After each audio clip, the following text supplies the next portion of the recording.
नमस्कार साथियों, इस लेक्चर में हम the revolutionary movement in India का पार्ट 7 डिस्कस करेंगे। हमने पिछले वाले लेक्चर में देखा कि भारत में क्रांतिकारी आंदोलन का द्वितीय चरण स्टार्ट होता है 1924 से। ओके, तो हमने क्रांतिकारी आंदोलन का द्वितीय चरण का पहला लेक्चर पिछले वाले लेक्चर में किया और उसका आगे वाला लेक्चर आज हम डिस्कस करेंगे। तो भारत में क्रांतिकारी आंदोलन, तो आज इस लेक्चर में हम आज 3 घटनाओं के बारे में जानने का प्रयास करेंगे। एक तो नौजवान भारत सभा का गठन, नौजवान भारत सभा। उसके बाद हम डिस्कस करेंगे Hindustan socialist Republican association, Hindustan socialist Republican association. और उसके बाद हम देखेंगे सैंडर्स की हत्या, सैंडर्स की हत्या। ये 3 घटनाएं आज हम इस लेक्चर में कवर करने का प्रयास करेंगे। तो सबसे पहले देखते हैं हम नौजवान भारत सभा। नौजवान भारत सभा की स्थापना, नौजवान भारत सभा। ओके साथियों, तो हमने पिछले लेक्चर में देखा कि काकोरी में जो है रेल को लूटा गया और रेल को लूटने के बाद जो प्रमुख क्रांतिकारी हैं वे गिरफ्तार हो गए और उनमें से 4 क्रांतिकारियों को फांसी दे दी गई। इसके बाद जो हिंदुस्तान रिपब्लिकन एसोसिएशन है वह बहुत ही कमज़ोर पड़ गई। तो भारत में क्रांतिकारी गतिविधियों को इकट्ठा करने के लिए, संगठित करने के लिए और उनकी गति को तेज़ करने के लिए भगत सिंह के द्वारा पंजाब में 1926 में नौजवान भारत सभा की स्थापना की जाती है। ओके, तो पंजाब में इस संस्था की स्थापना की जाती है पंजाब में, और ये की जाती है मार्च 1926 को, मार्च 1926 को। और ये कोई गुप्त संस्था नहीं थी, गुप्त संस्था नहीं थी। यानी कि हमने इससे पहले की जो क्रांतिकारी संस्थाओं के बारे में पढ़ा था वे लगभग सभी गुप्त संस्थाएं हुआ करती थी, लेकिन जो नौजवान भारत सभा है ये गुप्त संस्था नहीं थी। इसकी स्थापना के सदस्य कौन कौन थे, संस्थापक सदस्य कौन कौन थे? एक तो थे सरदार भगत सिंह, उसके बाद छबील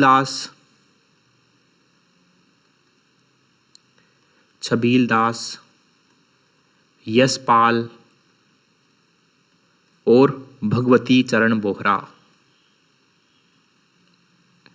भगवती चरण बोहरा, तो इन्होंने मिलकर नौजवान भारत सभा की स्थापना की थी।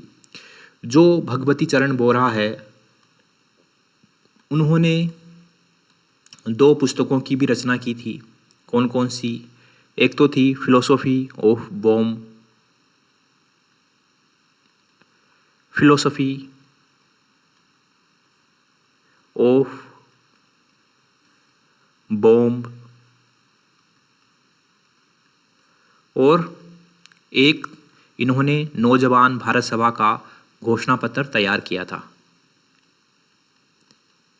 नौजवान भारत सभा का घोषणा पत्र तैयार किया। ओके, तो ये इनकी 2 रचनाएं थी भगवती चरण बोहरा की। अब उसके बाद हम नौजवान भारत सभा के उद्देश्य देख लेते हैं। नौजवान भारत सभा के क्या क्या उद्देश्य थे? तो इसके प्रमुख 3 उद्देश्य थे। कौन कौन से थे? पहला था कि भारतीयों में देशभक्ति जगाना, पहला उद्देश्य था भारतीयों में देशभक्ति जगाना। दूसरा था अंग्रेज़ों को भारत से उखाड़ फेंकना, यानी कि भारत में अंग्रेजी सत्ता का अंत करना। और तीसरा था ये सब हो जाने के बाद भारत में मज़दूरों और किसानों का जो है राज स्थापित करना, यानी कि मज़दूरों और किसानों की सरकार स्थापित करना। ये 3 प्रमुख उद्देश्य थे नौजवान भारत सभा के। तो पहला था भारतीयों में देशभक्ति भरना या जगाना। उसके बाद अंग्रेजी सत्ता का अंत करना, अंग्रेजी सत्ता का अंत करना। और तीसरा उद्देश्य था भारत में मज़दूरों और किसानों का राज स्थापित करना। भारत में मज़दूरों और किसानों का राज स्थापित करना। तो ये 3 उद्देश्य थे नौजवान भारत सभा के। ओके, अब इसके बाद देखते हैं कि जो हिंदुस्तान रिपब्लिकन एसोसिएशन है वह एकदम ठंडे बस्ते में चली गई थी, एकदम लगभग निष्क्रिय हो गई थी। तो उसके बाद चंद्रशेखर आज़ाद ने सोचा कि भारत में अनेक जो छोटे छोटे संगठन हैं, क्रांतिकारी संगठन हैं, वे क्रांतिकारी घटनाएं कर रहे हैं, लेकिन अगर हम इन सब घटनाओं को जो है एक कर दें, एक संगठन के नीचे इनको सबको ले आएं, तो जो है इनका इफ़ेक्ट, इनका प्रभाव ज़्यादा होगा। इसीलिए इन सभी जो छुटपुट घटनाएं हैं उनको एक छत्र के नीचे लाने के लिए चंद्रशेखर आज़ाद के द्वारा जो हिंदुस्तान रिपब्लिकन एसोसिएशन है उसको जो है उसका पुनर्गठन किया गया और उसका इस बार नाम रखा गया हिंदुस्तान सोशलिस्ट रिपब्लिकन एसोसिएशन। और इसकी स्थापना की गई 10 सितंबर 1928 को, और ये फिरोज शाह कोटला मैदान दिल्ली में की गई। ओके, तो देखते हैं हिंदुस्तान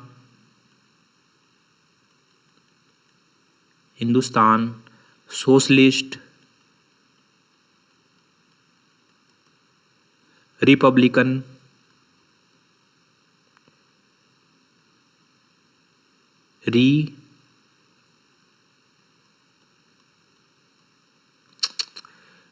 हिंदुस्तान सोशलिस्ट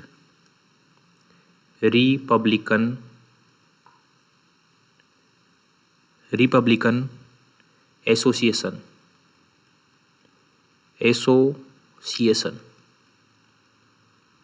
और इसकी स्थापना की गई, ये थी HSRA, Hindustan socialist Republican association. इसकी स्थापना की गई 10 सितंबर 1928, 10 सितंबर 1928 ये की गई फिरोज शाह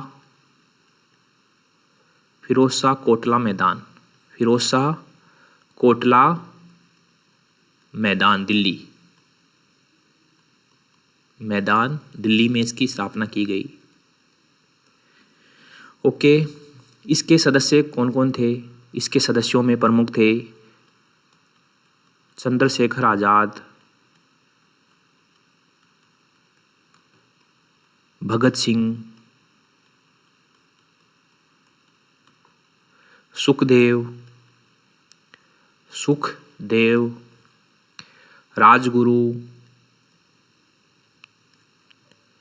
भगवती चरण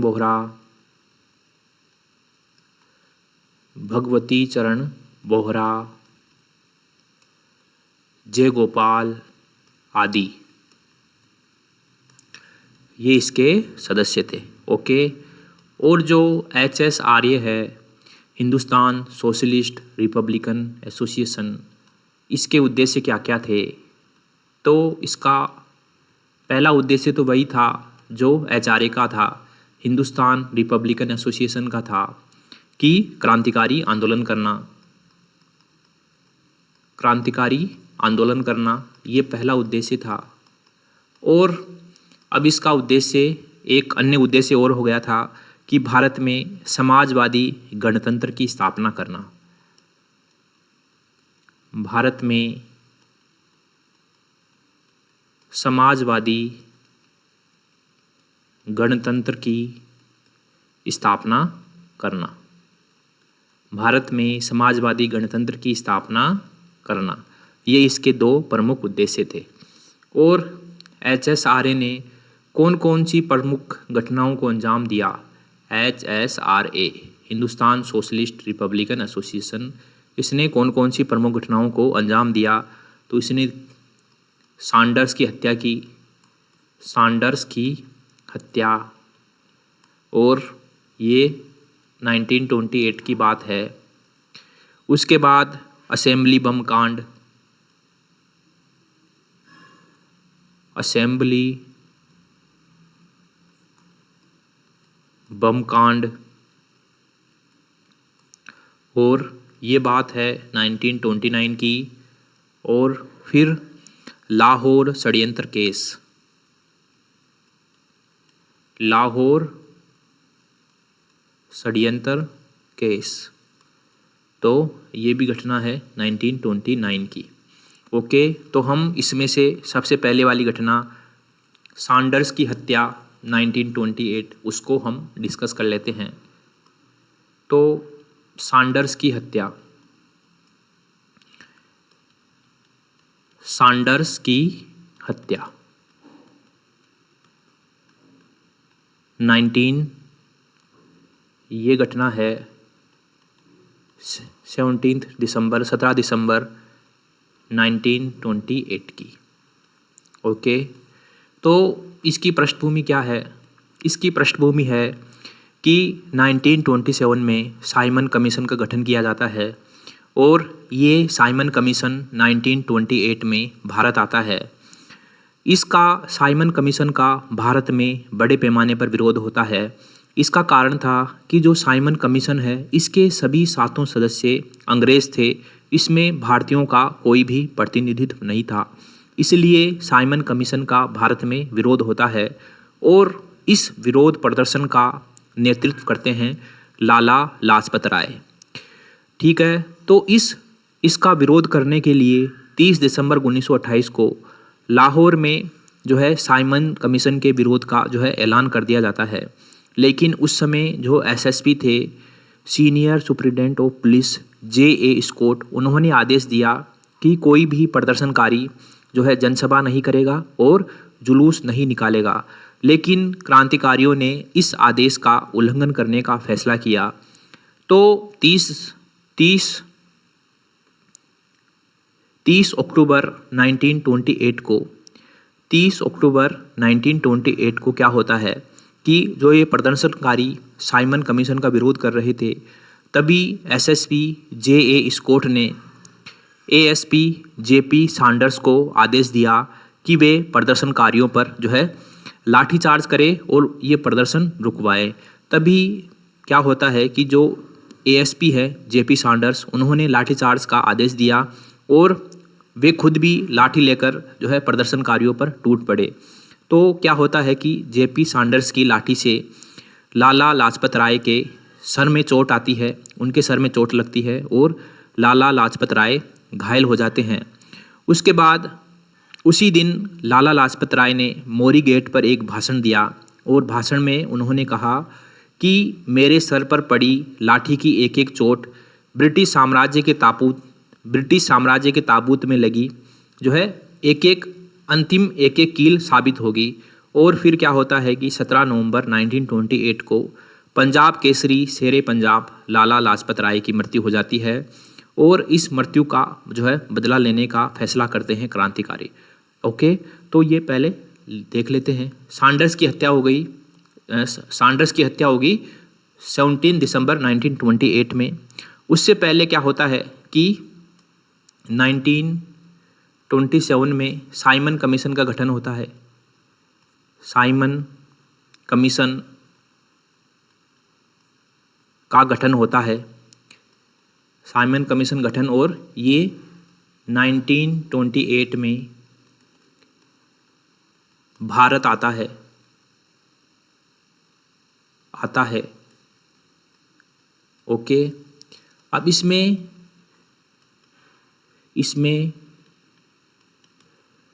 7 सदस्य, इसमें सभी 7 सदस्य, इसमें सभी 7 सदस्य अंग्रेज थे। इसलिए इसका भारत में बड़े पैमाने पर विरोध होता है। इसलिए भारत में इस कमीशन का विरोध होता है और इस विरोध प्रदर्शन का नेतृत्व कर रहे थे लाला लाजपत राय। इस विरोध प्रदर्शन का नेतृत्व कर रहे थे लाला लाजपत राय। लाला लाजपत राय। ओके, इतनी बात हम समझ गए होंगे। तो ये जो प्रदर्शनकारी हैं, इन्होंने 30 अक्टूबर 1928 को लाहौर में इस कमीशन का विरोध करने का फैसला किया। इस कमीशन का विरोध करने का फैसला लिया।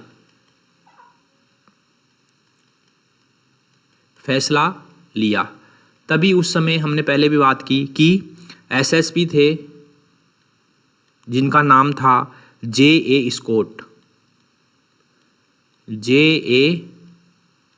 स्कॉट। उन्होंने आदेश दिया कि कोई भी जनसभा नहीं होगी और जुलूस नहीं निकलेगा। जनसभा नहीं करेगा और जुलूस नहीं निकालेगा। लेकिन क्रांतिकारियों ने ये आदेश मानने से मना कर दिया। क्रांतिकारियों ने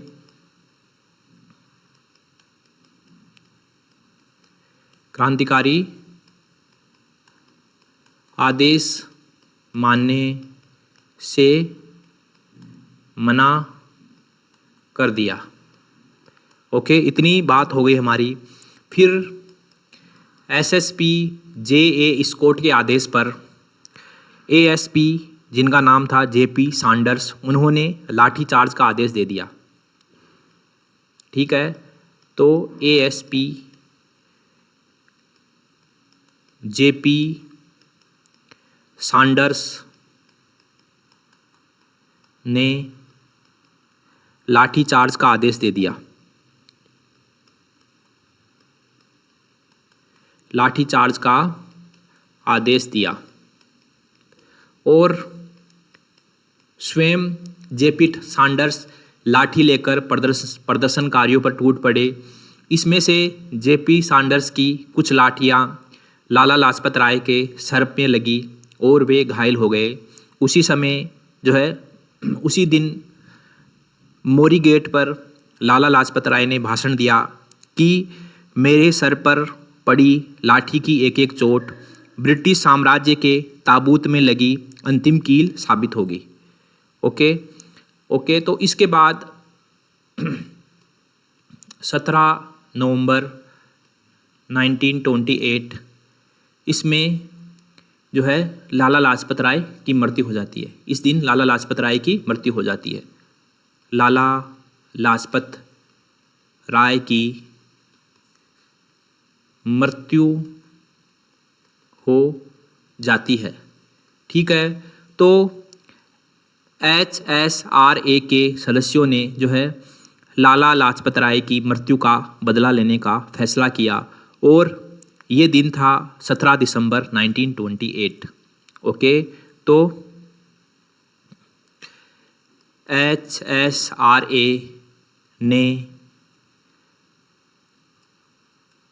मृत्यु का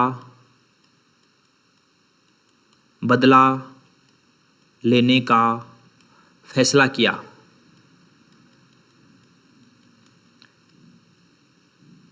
फैसला किया। ओके, और क्या होता है कि इन्होंने योजना बनाई J.A. स्कॉट जो एसएसपी थे उनको मारने की। ठीक है, तो स्कॉट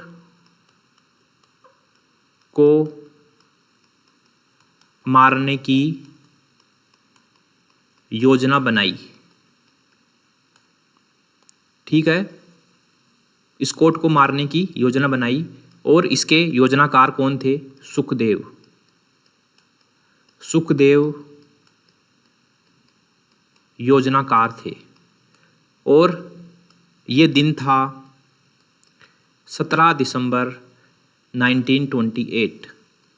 इसमें क्या था कि 4 लोगों को जो है स्कॉट की हत्या करने का जो है जिम्मेदारी दी गई। इन 4 लोगों में कौन कौन थे? एक थे भगत सिंह, एक थे राजगुरु, एक थे चंद्रशेखर आज़ाद और एक थे जे गोपाल। ये 4 लोगों को जो है स्कॉट को मारने की जिम्मेदारी दी गई।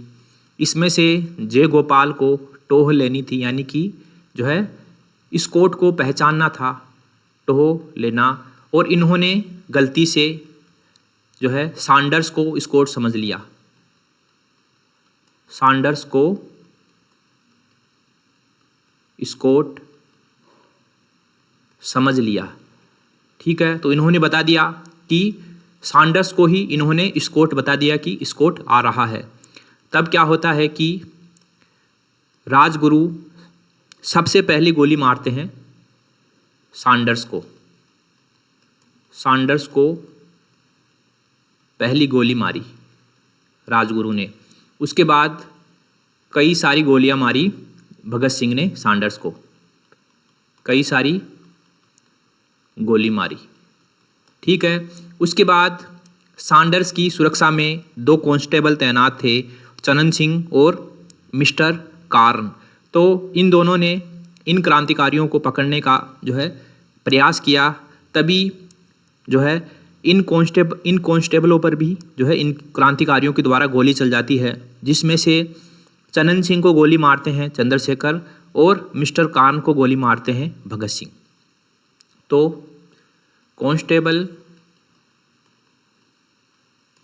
कांस्टेबल एक तो थे चनन सिंह, तो चनन सिंह को गोली मारते हैं आज़ाद। ठीक है, और मिस्टर कार्न इनको गोली मारते हैं भगत सिंह। और इसके बाद ये यहाँ से फरार हो जाते हैं। ये जो है ये घटना है लाहौर की। और फिर भिन्न भिन्न भेष धारण करके ये जो है लाहौर से फरार हो जाते हैं। ओके, तो इसी घटना को सैंडर्स की हत्या केस कहते हैं। ओके, सैंडर्स की हत्या। ठीक है साथियों, तो इस लेक्चर में हम इतना ही करेंगे। इसके आगे वाला लेक्चर आएगा, इसके आगे वाले पार्ट को इसके आगे वाले लेक्चर में हम करने का प्रयास करेंगे। मिलते हैं अगले लेक्चर में, तब तक के लिए थैंक यू वेरी मच।